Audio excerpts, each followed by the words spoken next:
Hello guys, welcome to our channel series की दुनिया। And thanks guys पिछली video पे इतना प्यार और सपोर्ट दिखाने के लिए। जिसने भी लाइक किया, शेयर किया, सब्सक्राइब किया, शाउट आउट दिए, बहुत अच्छा लगा दिल से भाई, थैंक यू। और आज हम जिस सीरीज़ की बात करने जा रहे हैं उसका नाम है the falcon and the winter soldier. And इसके मेन कैरेक्टर्स की बात करें तो वो है फैल्कन का रोल यानी कि सैम का रोल जिसने प्ले किया वो है एंथनी मैकी। और विंटर सोल्जर का यानी कि जेम्स बकी बांस का रोल जिसने प्ले किया वो अपना सेबेस्टियन स्टैन।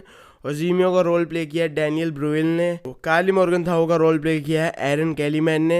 एंड नया दो पल का कैप का रोल प्ले किया था वियर्ट रसल ने। और शैरन कार्टर का रोल प्ले किया है एमिली वेमकैप ने।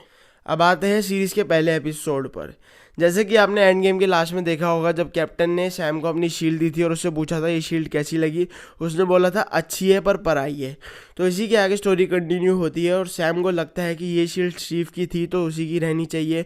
और उसे लगता है कि वो इसके लायक नहीं है और उसका असली इकदार सिर्फ स्टीव ही था, तो उसी की याद में वो शील्ड कैप के म्यूजियम में डोनेट कर देता है। और इसमें सैम के केस में एक नया कैरेक्टर इंट्रोड्यूस किया गया यानी कि उसकी बहन सारा को। और दिखाते हैं कि इनकी फाइनेंशियल कंडीशन ठीक नहीं थी और इनकी एक फैमिली बोट थी जो सारा बेचना चाहती थी, पर सैम उसके लिए राज़ी नहीं था।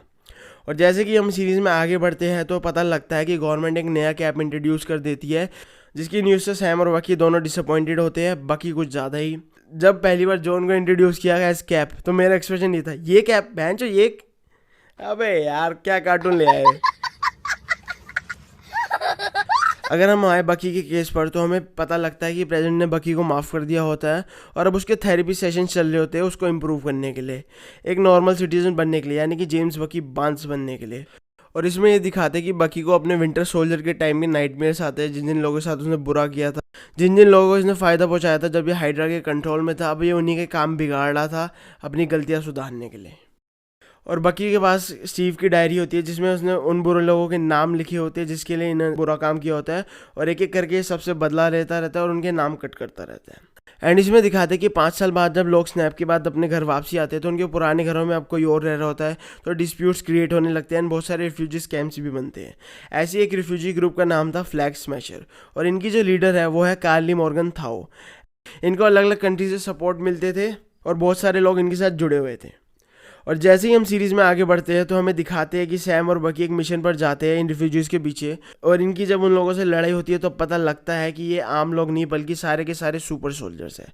अब आप सोच रहे होंगे कि सुपर सोल्जर्स तो captain America the first Avenger में ही सारा खत्म हो गया था, जब स्टीव को डोज मिलने के बाद हाइड्रा के लोगों से चुरा कर भाग रहे थे और स्टीव उसे पकड़ लेता है और उसी दौरान वो सारा का सारा सुपर सीरम नष्ट हो जाता है। तो इन सब के पास सीरम आया कहाँ से, ये आपको सीरीज़ में आगे पता चलेगा। और इनकी मदद करने के लिए नया कैप भी आ जाता है लड़ाई के दौरान अपने असिस्टेंट के साथ, पर कुछ फ़ायदा नहीं होता, अंत में सारे के सारे ही पिट जाते हैं।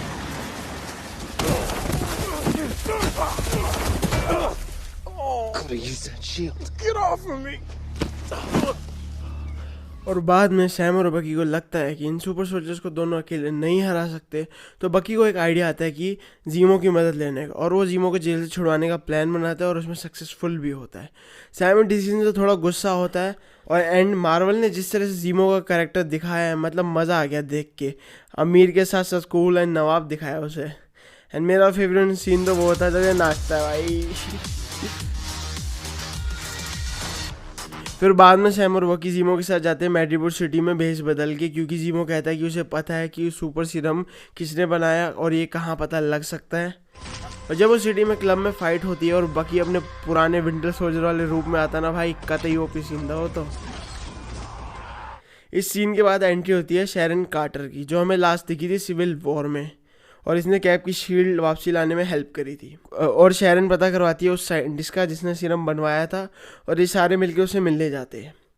और जब ये वहाँ जाकर उस साइंटिस्ट से बात करते हैं तो वो बताता है कि उसको एक ब्लैक सुपर सोल्जर का ब्लड मिल गया था, जिससे उसने और नया सीरम बनाया, जिससे एक इंसान की फिजिकल प्रॉपर्टीज़ नहीं चेंज होती पर उसमें शक्तियाँ आ जाती। और सीरीज़ में हमें स्टार्टिंग में पता लगता है इस ब्लैक सुपर सोल्जर के बारे में, जिसका नाम था आयशा ब्रैडली। इसको भी कैप के बाद सीरम लगाया गया था, पर गवर्नमेंट ने इसे हाइड करके रखा था। कैप के 70 साल गायब होने के बाद भी इसको नया कैप्टन अमेरिका नहीं बनाया गया, क्योंकि वो एक ब्लैक पर्सन को कैप्टन अमेरिका बनता नहीं देख सकते थे, इसलिए उस पर बहुत सारे एक्सपेरिमेंट किए जाते थे और उसे जेल में डाल रखा था। और हमें falcon and the winter soldiers में वकांडा वालों के भी कुछ सीन्स दिखाए जाते हैं। वो जीमो को वापस जेल भेजने आते हैं क्योंकि उसने उनके महाराज को मारा था और वो उसे आज़ाद नहीं देख सकते थे। सैम बकी और जीमो कार्ली से मिलने जाते हैं क्योंकि सैम को लगता है कि वो उससे बात करके उसको समझा सकता है। पर जब वो वहाँ पर जाते हैं तो वहाँ पर जॉन और उसका पार्टनर भी पहुँच जाते हैं और वहाँ जीमो कार्ली पर गन फायर कर देता है और उसे बचे कुछ सीरम मिल जाते हैं और वो उन्हें डिस्ट्रॉय करने की कोशिश करता है। तभी एकदम से जॉन आके उसे रोक लेता है और एंड में उसके हाथ एक सीरम लग जाता है जिसे वो उठा लेता है और वकांडा वालों को नया कैप कुछ ज़्यादा ही मजाक में ले जाता है और बुरी तरह पिटता है और मुंह की खाता है। और जब उसको बचाने बकी बीच में आता है तो वो लड़की उसका हाथ भी अलग कर देती है। इसके बाद डेड साइलेंस और जॉन बहुत डिसअपॉइंटेड भी होता है कि ये तो सुपर सोल्जर नहीं थी, फिर भी इनके हाथों में पिट गया। और आगे हमें दिखाते हैं कि सैम और बकी कार्ली से दोबारा मिलने जाते हैं और जॉन उन्हें फिर ट्रैक कर लेता है और अब यहाँ फाइट भी होती है और सुपर बकी सैम और जॉन और उसके पार्टनर की। और इस लड़ाई में जॉन का पार्टनर मारा जाता है जिसे देख के वो एकदम पागल सा हो जाता है और बीच सड़क पे कैप की शील्ड से सुपर सोल्जर का कत्ल कर देता है सबके सामने।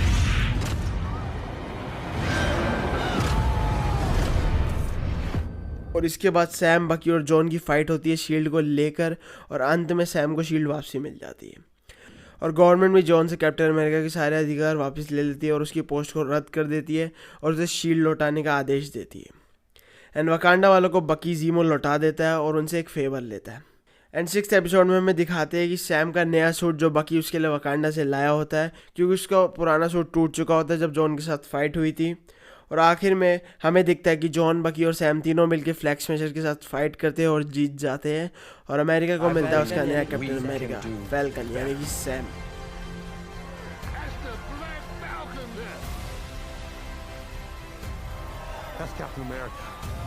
और अब आता है रेटिंग का टाइम। मैं इस सीरीज़ को दूंगा 4.6 आउट ऑफ 5। बहुत बढ़िया सीरीज़ है, टोटल 6 एपिसोड है और 40 से 50 मिनट के है, देखना ज़रूर। Thank you guys for watching, keep sharing us, please like share and subscribe to the channel. Kartik signing of.